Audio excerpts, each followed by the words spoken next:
Бүхэн үзэгчтэй шинэлгээ телевизийн уран бүтээлчид зуны өглөө хөтөлбөрөөр үргэлжлүүлэн та бүхэндээ хүргэж байна. Яг одоо бид студидтэй хуульч энх хоёрыг урьж оролцуулаад байна. Өглөөний мэнд хүргэе. Та сайхан амрав уу? Сайхан. За тэгэхээр өнөө өглөө үзэгчидтэй за тэтгэвэр тэтгэмж болоод за мөн нийгмийн даатгалын одоо төлөлт болон за мөн газар хувьчлалын талаар мэдээллүүдийг одоо үзэгч та бүхэндээ хүргэх болно. За ингээд хоёулаа ярилцлага одоо тэтгэвэр тэтгэмжийн талаар эхлэе гэж бодлоо. Манай улс ер нь одоо тэтгэврийн ямар тогтолцоотой улс юм бэ? Тэгэхээр үндсэндээ дэлхийн нийтэд 3 төрлийн ийм одоо төрийн даатгалын тогтолцоо үйлчилж байгаа. Нэгдүгээрт нь бол эв санааны нэгдлийн тогтолцоо. За энэ нь бол одоо эдгээр насны дээр ажиллаж хөдөлмөрлөж байгаа та бидний төлсөн нийгмийн даатгалын шимтгэл бол тэтгэврт гарсан бидний аав, ээж, өвөө, эмээгийн одоо тэтгэвэр болж очино. Нөгөө талаар бид одоо тэтгэвэр тэтгэмж авах өндөр насны тэтгэврт гарах тэр насны дээр ирэхээр үр хүүхдийнхээ буюу ач зээ нэрийнхээ ажиллаж байгаа тэр шимтгэл төлсөн одоо хуримтлалаас бид тэтгэврээ авах. Өөрөөр хэлбэл эв санааны нэгдлийн бие биендээ итгэлцсэн одоо ийм тогтолцоог ингэж хэлж байгаа. За нөгөө талаар бол бүрэн хуримтлалын тогтолцоо буюу энэ бол үндсэндээ шууд хэлэх юм бол хадгаламжийн хэлбэртэй гэж ойлгож болно. Өөрийнхөө одоо өөрийнхөө тухаас нь нэр дээр тийм данс үүсээд тэр данснасаа тодорхой хугацааны дараа өндөр насны тэтгэврт гарахаараа тэндээсээ авдаг хадгаламжтай ойролцоо адилхан. За энийг мөн одоо холимог байдлаар хэрэгжүүлдэг ийм одоо тогтолцоо байдаг. Тэгэхээр дийлэнх улс орнуудад бол энэ эв санааны нэгдлийн ийм тогтолцооны хувилбарыг бол хэрэгжилж явдаг. Тэтгэвэр тогтоолгоход ер нь ямар шалгуурыг тавьдаг вэ? Тэтгэврт гарахад бол үндсэндээ нэгдүгээрт бол өндөр насны тэтгэврт гарах насны дээд хязгаар төрсэн байх хэвээр. Эрэгтэй 60, эмэгтэй 55 наснд нэгдүгээр төрсэн байх хэвээр. Хоёрдугаарт хөдөлмөрийн эрх зүйн харилцаа маань өөрөө дуусгар болсон байх хэвээр. За гуравдугаарт бол тодорхой одоо хугацаагаар тасралтгүй ажилласан байх хэвээр. Манай улсын хуулиар бол 20 жил одоо тасралтгүй ажиллаж байж одоо өндөр насны тэтгэврийн бүрэн тэтгэвэр авах ийм эрх нь бол үүсдэг. За 20 жилээс дээш одоо хугацаагаар ажилласан байх юм бол жишээд одоо 30 жил ажилласан хүний тухайд бол 20-оос дээш жил ажилласан жил тутмынхаа үндсэн цалингийн 1.5%-аар бодож нэмэгдэл тэтгэвэр авдаг ийм одоо тогтолцоотой улс. Тухайлах юм бол одоо дундад цалин 500 мянган төгрөгийн цалинтай иргэн байлаа гэж бодоход за тасралтгүйгээр 20 жил ажилласанд нь тэтгэврийг нь бодохдоо үндсэн 5 жилийн дунд цалингийн 45%-аар тооцно. Тэгэхээр нэг 200 одоо 75 орчим мянган төгрөг гэсэн үг. За тэгээд дээр нь одоо 20-оос дээш жил ажилласан жил тутамд нь үндсэн цалингийн 1.5%-аар бодоод тооцох юм бол үндсэндээ нэг 300 мянга орчим мянган төгрөгийн сарын тэтгэвэр аавна гэсэн үг. 500 мянган төгрөгийн дунд цалинтай хүн бол 300 мянга орчим одоо төгрөгийн тэтгэвэр ийм авах хэрэг үүснэ гэсэн үг. Тэгэхээр одоо төрийн албаа хаагчид те ингээд нийгмийн даатгал төлдөг хүмүүс бол ингэж гарч байна. Харин одоо хуваарай бизнес эрхлэгчид болон одоо малчид байна те. Энэ хүмүүс одоо яаж одоо тэтгэврээ тогтоолох вэ? Тэгэхээр манай улсын хувьд бол нийгмийн даатгалын сан бол заавал даатгах ийм одоо төрөлд ордог. Өөрөөр хэлбэл одоо сайн дурын биш заавал даатгуулна. Хөдөлмөр эрхэлжил байгаа бол тэр хүн заавал одоо даатгал эрхлэх ёстой. Тэгтэл байнгын доктортой одоо ажлын байр эрхэлдэггүй, төрийн албаагч биш, хувийн хвшилд яг одоо үндсэн тогтмол цалинтай ажилдаггүй ийм хүмүүс нэлээд байдаг. Жишээл хуваарай бизнес эрхлэгч хүмүүс байдаг. Лангуу төрөөсөлж байгаа хүмүүс байдаг. Зах дээр арилжаа намаа хийж байгаа хүмүүс байдаг. Малчид байдаг. Газар царайлан эрхэлж байгаа удирдлагын чанартай ажил хийдэг ийм хүмүүс одоо байдаг. За уулуурхайн салбарч гэсэн бас нэг удирдлагын чанартай юм одоо төр ажлын байруудад ажил хийдэг гэсэн нэлээд хүмүүс байдаг. За ийм одоо хүмүүсийн одоо хувийн жин бол одоо нэлээд манай улсын хувьд бол нэлээд их том байр суурь эзэлдэг. За энэ сайн дурын даатгалд хамруулагчдын хүрээ хязгаар бол манай улсад бол төдийлөн хангалттай биш байгаа. За энэ төдийлөн хангалттай биш байгааг эрсдэл эргээд өөрсдөр нь ирдэг. Ялангуяа одоо жишээл би тухайлаад малчид дээр аваад үзэхэд бол жилийн 4 улирал одоо ингээд хөдөө одоо үндсэн малаа хариулаад ингээд байж байдаг. Тэр болгон төв газар бараадаад тэр нөгөө даатгалд сар болгон ч юм уу улирал болгон шимтгэлээ төлөх болцоогүй. Тэрийгээ бас сайн мэддэггүй. Хуулиас бас юм хол хөндөй байж байдаг. Гэсэн мөртөө бас сонирхол их байдаг. Яг тэгэхээр эргээд өөрсдөө бас их ашигтай. Хөдөлмөрийн чадвараа алдсан үед бол одоо мал маллах яг өөрийн одоо үндсэн тэр боломж нөхцөл нь хязгаарлагдал болоод ирсэн үед бол бас нэг үр хөвгтөөсөө юм уу бас нэг хүний гар царайчлаад байхааргүйгээр бас нэг хэдэн төгрөг ирээдүйдээ нэг тэтгэвртэй банк тогтмол аваад байх ийм бол хэрэгцээ шаардлага бол хэн бүхэнд л байдаг. Тэгэхээр боломжтой үедээ бол малчтай үед бол нэг их мөнгө биш. Сайн дурын даатгалд бол хамрагдаад явах бол их хэрэгтэй байдаг. Тэгэхээр сайн дурын даатгалд бол тухайн сум дүргийнхээ нийгмийн даатгалын байцаагч юм уу хилцээр очоод цэд зураг одоо иргэний үнэмлэхтэйгээ очоод сайн дурын даатгалд хамрагдах гэрээ байгуулад тэгээд тухайн сар болгон одоо олж байгаа орлогынхоо 10-аас 12%-тай тэнцэх ийм одоо шимтгэлийг одоо сар болгон төлөөд явахаар гэрээ байгуулад ингээд зохицуулж болно. Сар болгон төлнө гэдэг маань сар болгон тэр байцаагч дээрээ юм уу нийгмийн даатгал дээр очиод байна гэсэн үг бас биш. Тэр дансруу одоо банкн дээр очиод шимтгэлээ сар болгон өөрөө төлөөд яваад байж болно. Эсвэл одоо улирлаар нь төлөх ийм бас гэрээ байгуулад улирлаар нь төлөөд яваад байж болно.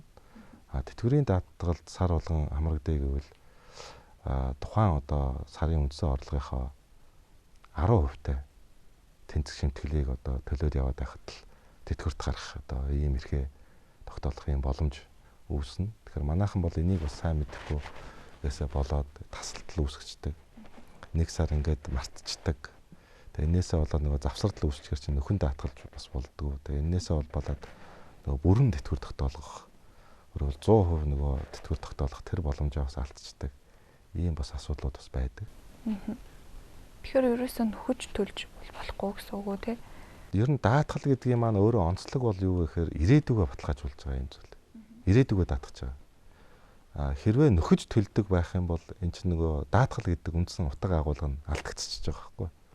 Тийм ээ? Нөхөд төлөөл гэдэг байвал хэн болгон л эрсдэл гарсан үедээ ч юм уу нэг удаа бөөнөр нь төлөөл шүл өндөр насны тэтгэвэр тэх чинь нэг жилийн 1 сая төгрөг төлөөд тэгээд нөгөө даатгалаасаа сар болгон одоо 500 мянга гэхэр чинь 5 жилийн хугацаанд 5 сая төгрөг авах гэдэг чинь даатгалын хувьд сан нь өөрөө дампуурч шүү дээ.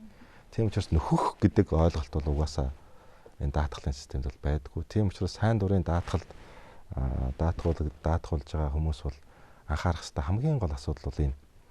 Одоо гинт ажлаас халагдчихад хүмүүс ингээд нөгөө нэг мартчихжагаад 1 сар юм уу 2 сар 3 сар алдчихдаг. Тэгээд дараа нь өөр байгууллагад орох гэж байгаа тэр дотор нь ингээд завсардлага гарчдаг. Тэгээд тэр завсардлыг дараа нь нөхөж даатгадаг. Нөхөж даатгахгүйгээс болоод нөгөө тасралтгүй 20 жил ажиллаж ээж бүрэн тэтгэвэр тогтоолох тэр ирэх боломжийг алдчихдаг.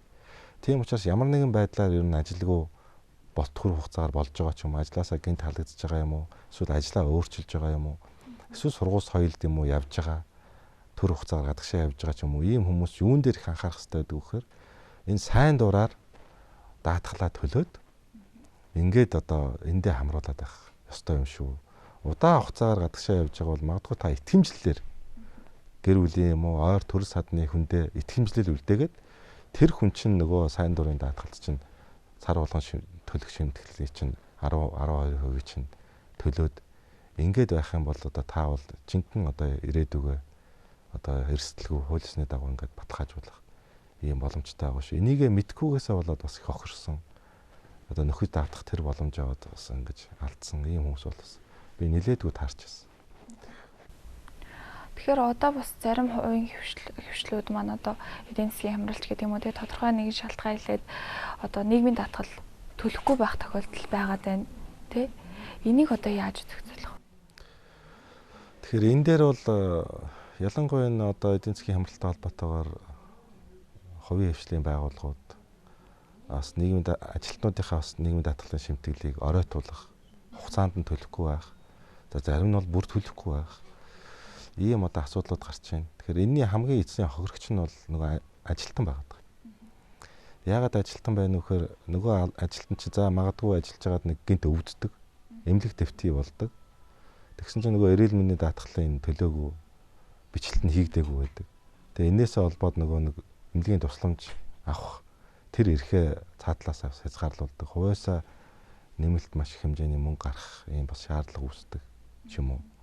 Нөгөө талаараа бас тэтгэврээ тогтоолохгүй байсан чинь байгуулгын төлөөгүй тодорхой хугацаар 1 жил 2 жилийнх нь шимтгэлийн төлөөгүй. Энээсээ болоод нөгөө тэтгэврээ бүрэн 100% тогтоолох тэр боломжоо алддаг. Ийм болон асуудлууд бас нэлээд байдаг юм аа. Тийм ч учраас энийг одоо ер нь яаж зохицуулах хэрэгтэй юм бэ? Тэр ажилтны эрхийг яаж хамгаалах вэ гэдэг асуудал байна. За нэгдүгээрт нь бол энийг нэг удаагийн шинжтэй арга хэмжээгээр бол хамгаалдаг. Жишээл одоо улсын их хурл дээр яригдж байгаа эдийн засгийн илтод байдлын хууль. Ер нь бол эдийн засгийн өршөөлийн хууль гэсэн үг л дээ. Энэ өршөөлийн хуулиар нэг удаагийн чанартай хууль гаргаад тухайн одоо нийгмийн даатгалын шимтгэлээ хугацаанд нь төлөөгүй эсвэл огт төлөөгүй ийм аж ахуйн шинжирт нэг удаа уучлал үзүүлж штэ. Нэг удаа та нар бол ямар нэг хүү алдан торгуул болон захиргааны шийтгэлгүйгээр ингээд одоо дутуу байсан, төлөөгүй байсан тэр шимтгэлээ одоо төлөх ийм одоо болцоог олгож байна. За энэ бол одоо ажиллагчийн хувьд бол бас л их сайхан боломж гэсэн. Энийг бол ашиглах хэрэгтэй. Ажилтнаа бас хүлээсэн үүргээ хуулиар хүлээсэн үүргээ бас биелүүлэх хэрэгтэй. За ингээд нэг удаагийн чанартай бас төрийн ийм бас уучлалын хэлбэрээр энийг бас зохицуулж болно. Гэтэл уучлал үзүүлээд байхад магадгүй тэр ажиллагч нь үнэхээр төлөхгүй байвал яах вэ гэдэг. Тэгэхээр ажилтан бол хохирж үлдэх гэсэн. Тэгэхээр хохирж үлдэхгүй тулд тэр ажилтан эрхээ шүүхээр хамгаалуулахаас аргагүй болж байна гэсэн. Өөрөөр хэлбэл иргэний журмаар одоо шүүхэд нэхэмжил гаргаад миний ажил болгоч одоо миний хуулиар хүлээсэн үүргээ биелүүлэхгүй нийгмийн даатгалын шимтгэлийн ажиллагчоос хамаарах тэр төлбөрийг бол төлөхгүй байна. Энийг бол одоо нөхөн төлөвлөж өгөөч. Нөхөн төлөвлөж бичлэлтийг хийлгэх одоо нөхөн төлөвлөд тэгээд тэр нөхөн төлсөн бичлэлтийг одоо хийх үүргийг нийгмийн даатгалын байгууллагад үүрэг болгож өгөөч гэд ийм нэхэмжил гаргах юм бол шүүх мэдээж энийг бол хангаж ажилтны талд бол шийдвэр гаргах нь одоо гаргаж таарна. Тэгэхээр шүүхийн шийдвэрийн дагуу нөгөө нөхөнд шимтгэлээ төлөвлөд ингээд өөрийнхөө эрхийг бас хамгаалуулах ийм боломжтой. Ийм л хоёр гарцтай. Тэгэхээр одоо сайн дураар даатгуулагч одоо ямар тохиолдолд одоо нийгмийн даатгалтай хийсэн гэрээгээ цуцлах уу? Энэ бас ийм зүйл залт байдаг уу? Үндсэндээ нэг 3 одоо нөхцлөөр за мэдээж нас урсан бол тийм ээ. Таслаар туслагдана. Хоёрдугаар тэр сайн дураар даатгуулж исэн хүмүүс маань байнгын тогтмол бас ажил эрхэлж болно. Төрийн албанд орж болно. Ховийн хвшлийн өөр тогтмол цалинтай ажилд орж болно. Тэр тохиолдолд нөгөө ажиллагч нь шимтгэл төлөөд тогтмол цалингаас нь шимтгэлийн төлөө явчих учраас нөгөө сайн дурын одоо даатгалаа төлөхгүй байх юм боломжтой болно. За сайн дураар даатгуулагч маань одоо ямар төрлийн одоо тэтгэмжтэй энэ зүйлсүүдийг авч болох вэ? Тий. Тэгэхээр нийгмийн даатгалын сан гэдэг маань өөрөө үндсэн 5 одоо сангаас бүрддэг. Тэтгэврийн сан, тэтгэмжийн сан, үйлдвэрлэлийн осол мэргэжлийн шалтгааллага өвчтний хөржин сэргийлэх сан, эрүүл мэндийн даатгалын сан, ажилгүйдлийн сан гэсэн ийм 5 төрлийн одоо сангаас бүрддэг. За сайн дурын даатгалд одоо даатгуулж байгаа хүн бол эрүүл мэндийн даатгал ажилгүйдлийн сангаас бусад буюу тэтгэврийн тэтгэмжийн үйлдвэрлэлийн осол мэргэжлийн шалтгааллага өвчний гэсэн ийм 3 одоо санд даатгуулах боломжтой. За сайн дур дээр бол тэтгэврийн санд хамрагдах хэмжээ би түрүү хэлж ирсэн сарын үндсэн орлогынх нь 10%. За үйлдвэрлэлийн шалтгааллах мэргэжлийн шалтгааллах өвчний даатгалд бол 1%. Орлогын 1%. Тэтгэмжийн даатгалд бол 1%. Ингээд нийтдээ бол 10-аас 12%-аар хувийн шимтгэл төлөөд энэ 3 саяны хэлсэн 3 төрлийн санд бол одоо ингээд хамрагдах боломжтой. За тэтгэврийнх бол ойлгомжтой. Өндөр насны тэтгэврд гарсан үед тэтгэвэр авах эрхээ одоо тэтгэвэр аавна гэсэн үг.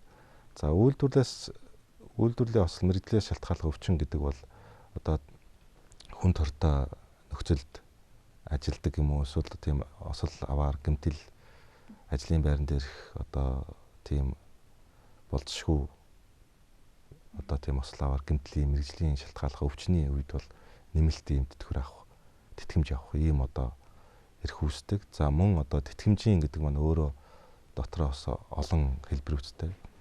Энд бол одоо нөгөө дахир дутуугийн тэтгэмж орно, групп орно, жирэмсэн болон амарцсны одоо тэтгэмжүүд орно. Тийм учраас 1% одоо шимтгэл төлөх бол ялангуяа одоо саяны хэлсэн одоо тэр эрсдлүүд, тэр одоо нэмэгдэл баталгаануудыг одоо авахыг хүртэхийг одоо бас эрэмлэж байгаа тэр хүмүүсийн хувьд бол ихээхэн юм боломжтой. Зүйл өөрөөр хэлбэл сарын үндсэн орлогынхоо одоо 1%-ийг төлөөд жишээлбэл одоо жирэмсэн болсон үед бол жирэмсний өмнөх болон жирэмсний дараа тэр тэтгэмжийг одоо авах боломж үүснэ гэдэг бол энэ бол хүмүүсийн хувьд бол ихээхэн том одоо төрөөс олгож байгаа юм боломж гэж ойлгох хэрэгтэй. За танд маш их баярлалаа. Үзэгчд маань бас тэтгэвэр тэтгэмжийн талаарх мэдээллийг авсан баха. Одоо харин одоо газар өмчлөх тухай хуулийг одоо хоёлаа үзэгчдээ бас танилцуулъя гэж бодож байна. 0.5 га газрыг бол одоо иргэн бүртгөөд байгаа шүү дээ тий. Тий энэ Монгол улсад бол газрыг бол ховчлох ажил бол 2002 онд хуулийн нутлаад 2003 оны 5 сарын 1-ээс одоогоос нэг 12 жилийн өмнөөс анх удаа хэрэгжүүлсэн. Монгол улс урд нь хязгаарч газрыг иргэн хувьд ховжилж байгаагүй. Ийм түүхэн боломжтой болсон. Газар бол зөвхөн улсын мэдэл байдаг. Тэгээд ингээд 12 жилийн өмнөөс газрын том реформ гэж хөвчлөл явуулсан. За ингэхдээ бол их онцлог байдлаар хөвчлөлийг бол хийсэн. Иргэнд гэр бүлийн хэрэгцээнд нь зориулж газрыг нэг удаа үн төлбөргүй өмчлүүлнэ. Тодорхой хугацаатай. Анх бол 2 жилийн хугацаатайгаар өмчлүүлэх ажлыг хийжсэн. Төдийлөн иргэд олон нийт сайн мэдээгүй хамрагч чадаагүй байсан учраас сунгасаар гад одоо хүртэл үргэлжилж байгаа. Нийтдээ миний санджаар 3 удаа сунгацсан. Ингээ явж байгаа.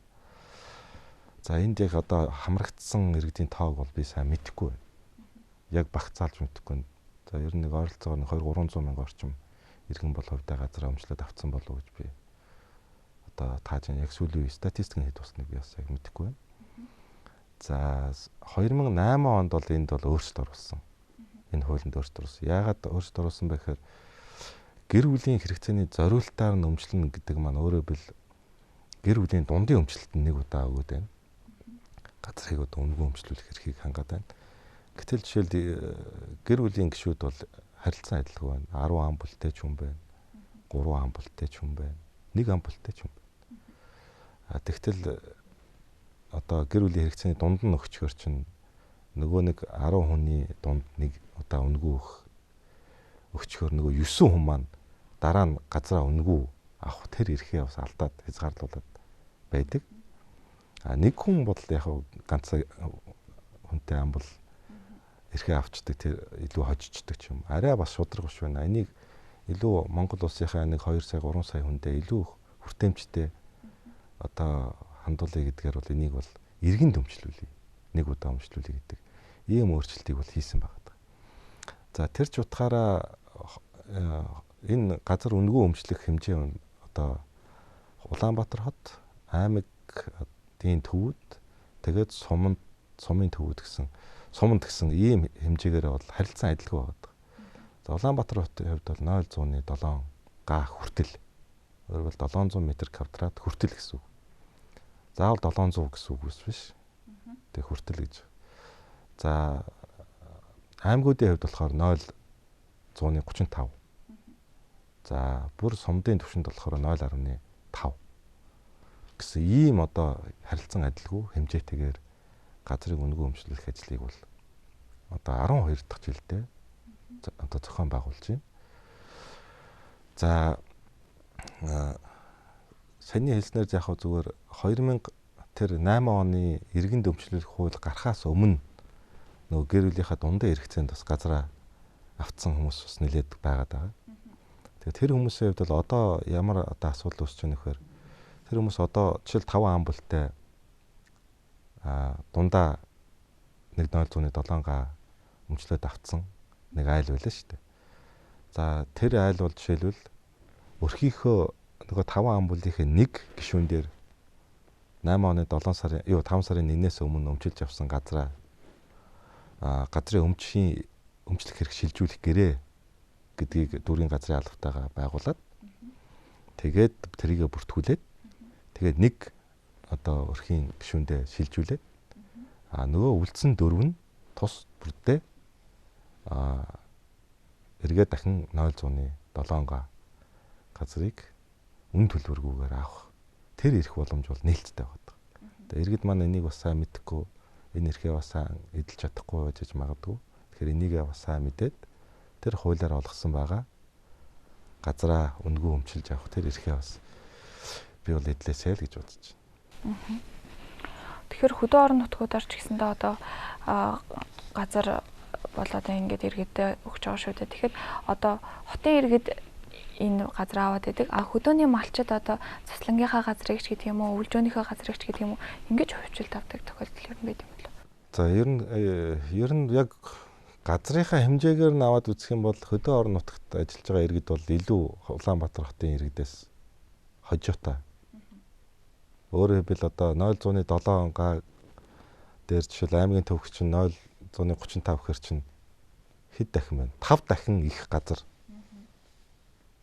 өмчилж авах болцоотой байж.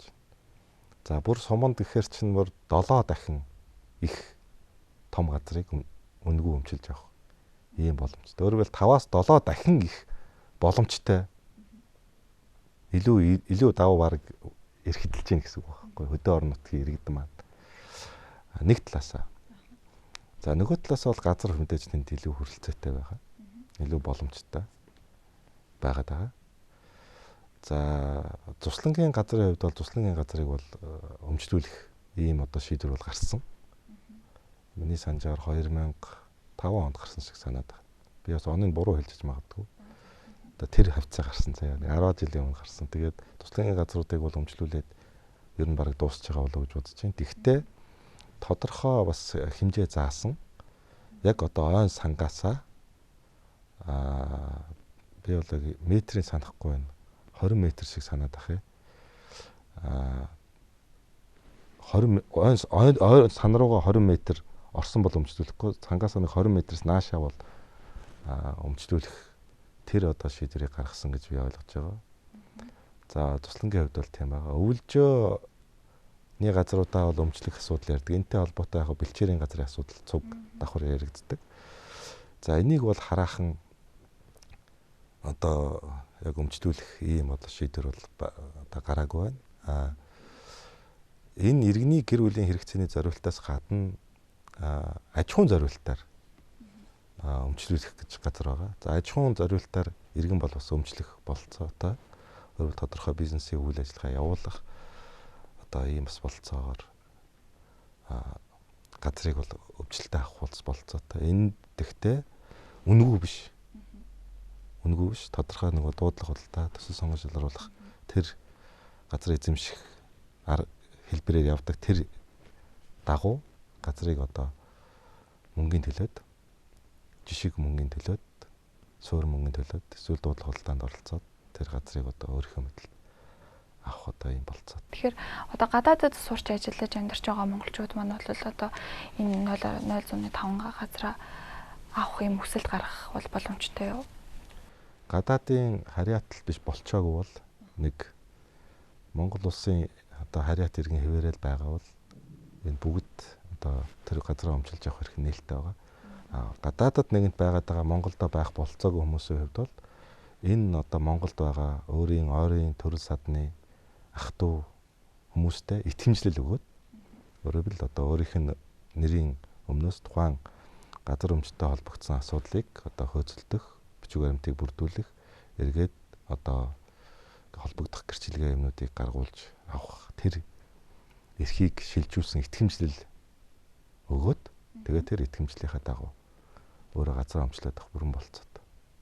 За За маш их баярлалаа. Бидний урилгыг хүлээн авч манай студид төрөлцөн ирээд бас зуны өглөө хөтөлбөрийн үзэгчдэд маань одоо газар өмчлөх тухай болоод одоо тэтгэвэр тэтгэмжийн талаар мэдээлэл өгсөн их баяр хатаа маш их баярлалаа. За зүгээр. За эрхэм үзэгчдээ зуны өглөө хөтөлбөрийн хүрээд өндөрлөж байна. Бидэнд хамт энэ өглөөг өгсөн та бүхэнд баярлалаа.